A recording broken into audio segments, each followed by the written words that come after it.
Hello there, I'm Angel Dinglasan, your Gospel Sharer. Today's Gospel is Mark 1:29 to 39. As soon as they left the synagogue, they went with James and John to the home of Simon and Andrew.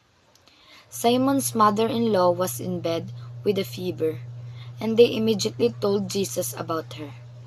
So he went to her, took her hand, and helped her up. The fever left her, and she began to wait on them.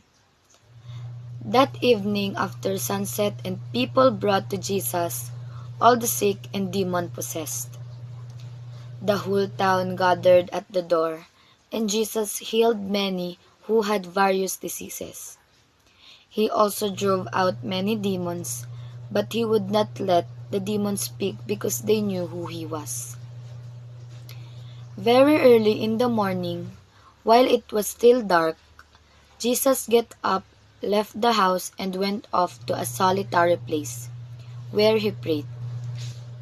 Simon and his companions went to look for him, and when they found him, they exclaimed, "Everyone is looking for you." Jesus replied, "Let us go somewhere there, to the nearby villages, so I can preach there also. That is why I have come." So he traveled throughout Galilee, preaching in their synagogues and driving out demons. That's all for today's gospel. Again, I'm Angel Dinglasan. Thank you.